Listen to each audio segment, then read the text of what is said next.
Hi, I'm Mitch, and welcome to the Restoration Road, where my guest today is former Cincinnati Bengal Jay Chapman. You will love Jay's amazing story and how God is using him mightily today. Jay, thanks for being here, brother. Thank you for having me. You have an amazing story, and I want to get to it. You're the owner of Faithfully Fitted Apparel and Auto Detailing, soon to be aircraft detailing, I'm guessing. Going to expand the operation. Yes, we're thinking about that right now. I remember I was watching a video that your wife Naoki sent me, a promo video of your business, and I emailed or texted back right away. Who is that superhero? I get that a lot when I show up to people's homes. I bet you do. Oh my goodness. You played for the Cincinnati Bengals, and I want to start your story growing up in the streets of Washington, D.C. Tell me about your home and what life was like. Yes, Washington, D.C. is a great place to grow up, first of all. Let me add that. But I grew up with my mom, also my grandmother. And those two people played a huge role in my life. But D.C. at times were pretty rough. You know, growing up in Southeast D.C., I went to Anacostia High School. And those streets kind of, you know, took me for a ride. But it was a good ride because I look at who I am today, and I kind of use that area, that upbringing, as fuel to want to do more, and to want to get out of that environment and kind of do something for myself. You didn't have a father in your life? I had a father in my life. He was in and out of my life, but he played his role. I like to give him credit because my father was an entrepreneur as well. He owned several businesses, and myself and my brother had a chance to be a part of that. So we had a little learning from him with how to run a business, but it was just kind of spotty. You know, as I grew up, as I went to high school and college and stuff like that, then that's when the distance kind of fell off a little. But you caught the entrepreneurial part from it. Yes, I did, and that was something I loved too. I really enjoy working for myself and allowing people to see Jay at a different light, and it's going well for me. That's awesome. What sports did you do in high school? High school, wow, what sport didn't I do? I was one of those guys that wanted to play every sport there was. If there was lacrosse at my school, I would have went out for lacrosse. Yes, I'd have had that stick and I'd have been doing something crazy with it. But I ran track. I did baseball. We did basketball. I did football. I was a pretty decent athlete in high school. What did you run in track? I ran the 4x1, the 4x2, the 400. Yes, I was more of a sprinter. But you did the 400? Yes, the 400 was tough. That's horrible. That was an event that you really had to be prepared for. That was a grown man event. I remember we ran down in the Penn Relays, which is in Philadelphia. And at the time, I was inexperienced running a 400, but my coach asked me to run it. So here I am running anchor, and I just took off running. And coach was like, relax on the backstretch. So I'm just running full speed, and by the time I got around to the last 100, I ran out of gas. Oh, sure. Of course you did. And you heard the crowd saying, whoop, whoop. Some guy out of nowhere just came and just passed me and looked at me like, goodbye. So it was a good experience for me. But going forward, I said, man, you have to prepare yourself for that. So had faith found a way to you at all by high school? No. To be honest, I recently just found faith. Oh, we got to talk about that. And I'm at the age of 39 now. And it's never too late to find faith. Amen. You know, I strongly feel that God knows when I'm going to come to him. And God put certain people in my life to bring me to him. So I want to talk about those. So let's get to that point chronologically. Okay. How did you know there was something special in you regarding football? What position were you playing, and what kind of coach told you there might be something here? Well, here's the strange thing. I didn't play football until I was in the 10th grade. Get out of here. Yes. I remember trying out for my high school football team. And at the time, I had a coach named Willie Stewart. And he wanted me to play tight end. And he had me line up and run a play. And I didn't know how to get in a three-point stance. Yes. And it was the funniest thing ever. I remember getting laughed at. But my coach was a great coach. He noticed I had speed. He noticed that I can catch and I can run pretty good routes. So they took me from tight end to receiver. And then my 10th grade year, I just blew up. Really? Yes, out of nowhere. You couldn't even prepare for me on a scouting report because no one knew me. You know, no one heard about me. There was no previous games that you can watch to say, hey, let's pay attention to number 81 and see how do we play defense on him. So I came out of nowhere and I just blew up my 10th grade year. And then once my 10th grade year, I started working out in the summer. And then my junior year had another phenomenal year. I assume you get a lot stronger? Yes, a lot stronger, a lot faster.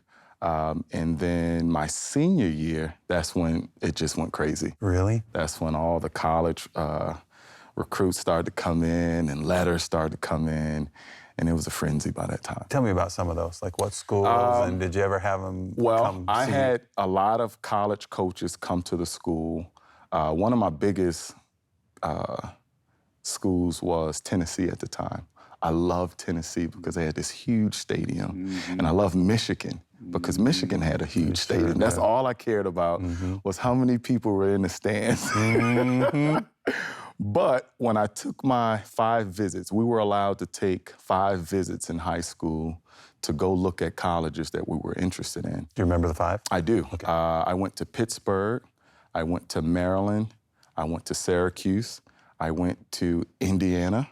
You did? I got a great story behind that. I want to hear it. Yes. I went to Indiana, and my 5th one was West Virginia. West Virginia. Yes. So I remember going to Indiana, and at the time, Indiana was like 2-9 or something. They were horrible. Sorry, Indiana fans. They're turning it around now. Here's the catch. Part of them recruiting me was, hey, we got a new fiery quarterback that's coming in. And I wasn't sold at the time, but I ended up declining in Indiana. And I remember Randall had a phenomenal year. Oh, he sure did? Oh, my goodness. He kicked butt that year. And I didn't regret it. You know, I was kind of happy for him. But out of my 5 visits, I ended up going to Syracuse. And tell me about why. What were the motivating factors? Well, as a receiver, you look at opportunities that are going to present itself that's going to benefit you. And part of me choosing Syracuse was, for one, who are the receivers there already? You know, am I going to come in and play right away? And then who was the quarterback? Now, at the time, I had a quarterback by the name of Donovan McNabb. You're kidding me. Yes, Donovan McNabb. This was his senior year. He was up for the Heisman. He was just kicking butt that year. He ended up going number 2 in the draft that year.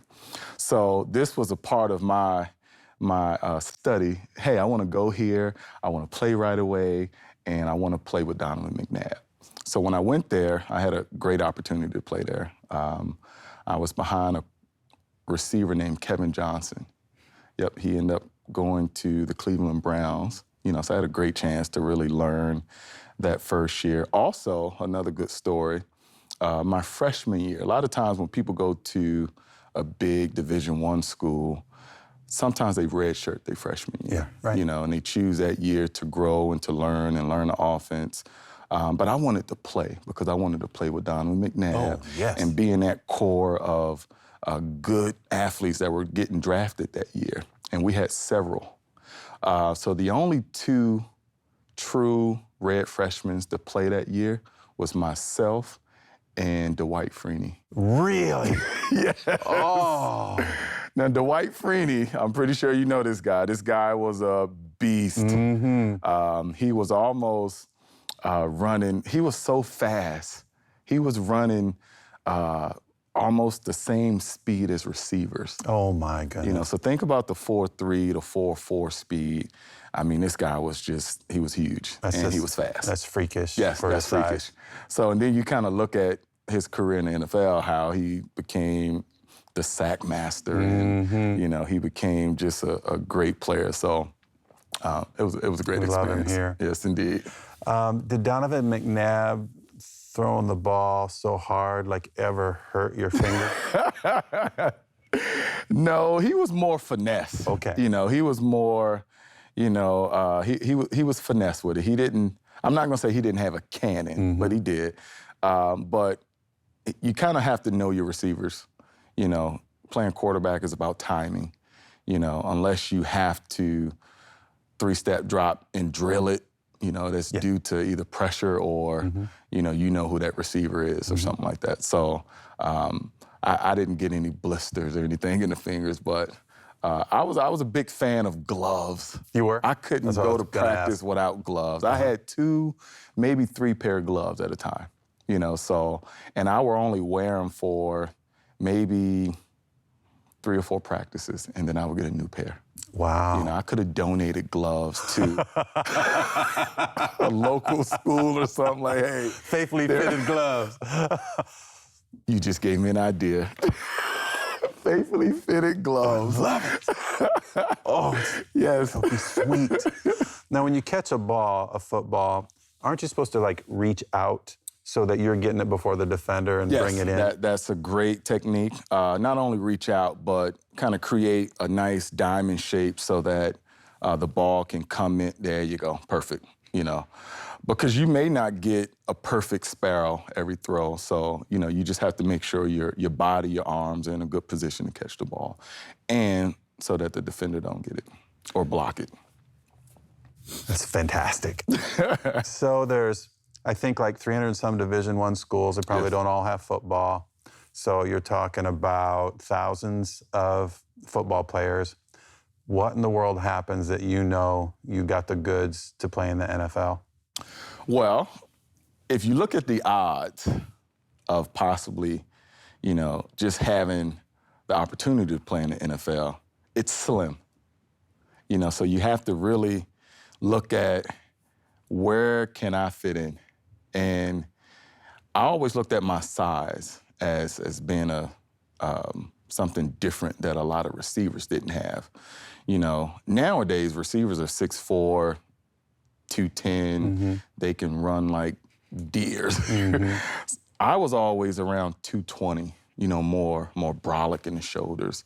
You know, kind of more bulky. You remember a guy named David Boston? Yeah. He was huge, was fast. So I always looked at myself as a person that can run, but still had the weight to either transition from receiver or tight end. How tall are you? 6'2" and some change. Okay. Yeah, like 35 cents, maybe 40 cents. Yes. So about 6'2" and some change. And I kept flirting around 220, 230. But the good thing is my speed was around a 4.4, you know, and I was trying my best to get it a 4, you know, 4.4 even, just so that, you know, this weight can really move. So I noticed that I ran good routes. So some of the things that I felt like would help me cross over to the next level was being able to have speed and run good routes. So a lot of people really want to work on their craft and be an all-around wide receiver, but I knew my limits and I knew what I was good at. So I wanted to focus on both of those and just say, I want someone to see those 2 great things in me and hopefully give me a chance. And it happened. And it did happen, yes. I had the opportunity to go into training camp undrafted, which is not a bad thing. You got 7 rounds. Everybody's trying to get into the draft and get selected. But I felt like being undrafted took a lot of pressure off me. Yeah. If you look at first round, second round, third round, those guys have been offered all types of money, and they're thrown in positions where they have to, go in and perform and really show out their best talents. But being undrafted, I kind of snuck through the back door. Again, almost the same story in high school where I didn't have a Pop Warner history. Yeah. I didn't play middle school. So this opportunity gave me a chance to come in the back door and just go into training camp fresh. Nobody knew who I was, but I was given the opportunity to go in and give my chance to play. So, and I did that. That's awesome. How did it go? The good thing is, I was in a position where I had the chance to go to training camp, go to preseason, and really perform against Chad Johnson. We had a great receiver core that year. Chad Johnson, he wasn't Ocho Cinco at the time. He was just Chad Johnson. We had a kid named T.J. Houshmandalas. Oh, my. Yes. We had another receiver by the name of Kelly Washington. We had another receiver by the name of Peter Ward. Sounds like a fantasy draft. Yes. So I was competing for a position that was grade A, and I really had to perform and put up, extreme numbers to kind of make that team. So I end up getting cut. That's the heartbreaking story of it. Is that face-to-face, phone call, email? How do they do that?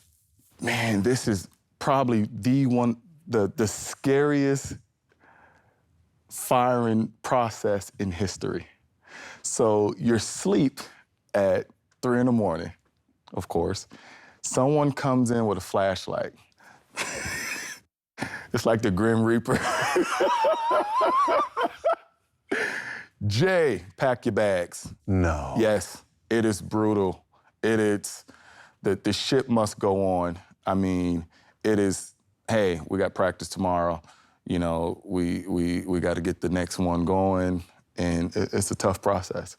It's not even like a handshake, a letter, an email, like, hey, thanks for everything you've done. None of that. It's just, That's gut-wrenching. It is. Yeah. But if you look at it, it's the best of the best, I understand it, but at the same time, it was tough. You end up playing in Montreal, and then I think you go to Florida, and are you a policeman?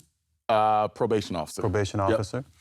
And then tell me about how you end up meeting this amazing woman, the love story, and how you surrender your life to Christ. Yes. So here is 2 people traveling in 2 different directions. But we're headed to the same place, if that makes sense. At the time, my wife was coming from Florida. She was coming from Miami. I was coming from West Palm Beach. We both were traveling in the Atlanta airport. We had a pit stop. The plane broke down. We were flying out on the last plane of the night heading to Indianapolis. So I was at a bar, and I seen this pretty gorgeous young lady come in, and I couldn't even order my food. Mitch, when I tell you everything stopped, it was almost like she was coming in slow motion. I believe it. Like somebody had a spotlight on her, and they were just carrying her up to the restaurant. So I shot my best shot. I think I did something corny. So for some reason, I was bold enough to say, hello, my name's Jay. Where you headed? So she said, I'm headed to Indianapolis. And I said, oh, I'm going there as well. And I'm like, where are you from? She said, Fort Wayne. And at the time, I didn't know what Fort Wayne, I never heard of Fort Wayne. And I said, yeah, so I'm going to Indianapolis as well. And, you know, how about you sit down and we have a drink? Not a drink, but. Yeah. And at that point, we then went on a plane. It was almost empty. It was just 10 people on the plane. So we sat on the plane, we talked the whole hour and a half to Indianapolis. I bet that plane ride couldn't be long enough. Oh my Just goodness, the opposite I of what wanted you to hit normally the feel. buzzers, tell a pilot, take another route. But we started, that's when it started, you know. And at the time I was living in Florida. And I had to make the decision whether or not to move to Fort Wayne or have her move to Florida. And at the time, she cared nothing about the beach. She cared nothing about golf, nor she cared anything about fishing. Okay. So Florida was out the picture for her. So here I am in Fort Wayne. Yes. Fort Wayne, amazing as I look at it now. But when I first moved here, I was like, man, this place is kind of, I don't know what to call it, but it was something. And then we started a relationship.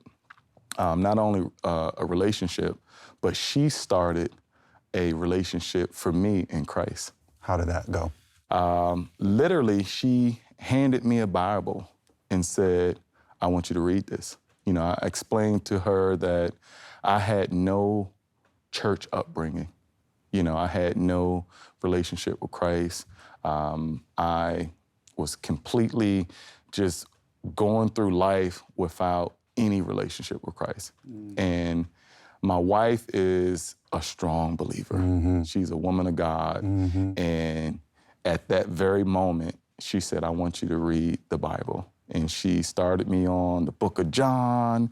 Then I went through the book of Romans. And then I started my own personal, intimate relationship with Christ. Wow. Yes. Through reading Romans, probably? Yep, through reading Romans, the book of John, and just surrounding myself with people that were believers as well. So she was the vessel.